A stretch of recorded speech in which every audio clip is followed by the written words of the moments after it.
From 1942 to 1943, 5 college students and a professor started a resistant movement against the Nazis that would bring awareness to the mistreatment and extermination of Jews.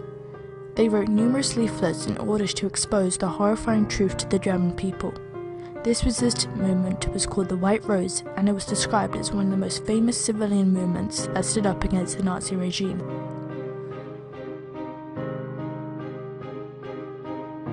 In 1933, the American stock exchange crashed, devastating Germany's already weakened economy. The economic setback in the United States deprived Germany of their source of finance, causing widespread panic across the country as poverty and unemployment in the nation rose sharply.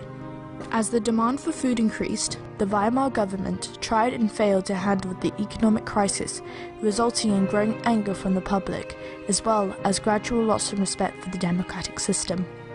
Adolf Hitler from the National Socialist Party used the people's anger and frustration to gain support. His powerful speeches convinced the German people that he alone could return Germany's former greatness, and as a result, his popularity skyrocketed. From schools to the radio, extensive propaganda was used to spread the Nazi goals and ideals. The Hitler Youth was incorporated into German children's lives.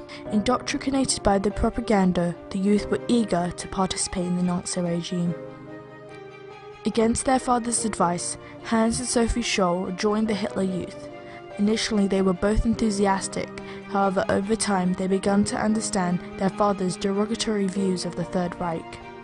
Hans slowly began to feel the stifling effects of fascism, under the influence of her father and her brother. From listening to their political discussions, Sophie also became skeptical of the regime.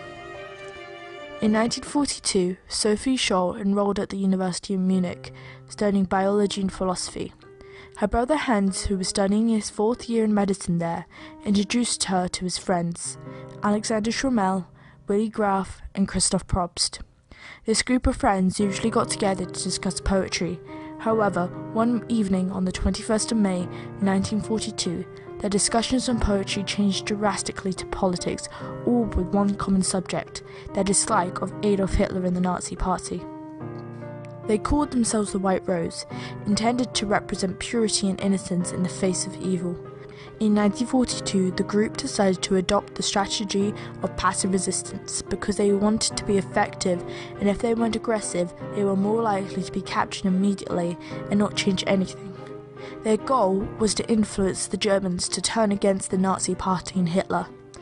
The White Rose published leaflets that contained anonymous essays that wanted to call attention to the murder of Jews, crimes being committed in Russia, burning of villages, and the barbarity of war.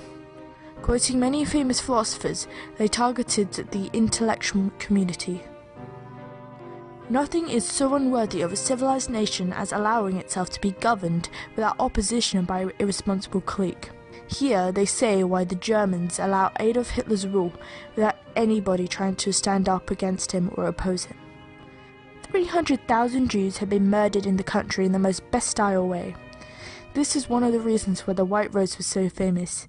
This was written while the Holocaust was happening, and they were one of the very few people who talked about the events. The White Rose movement wrote 6 leaflets altogether. There were approximately 15,000 copies that were mimeographed and distributed all around Germany.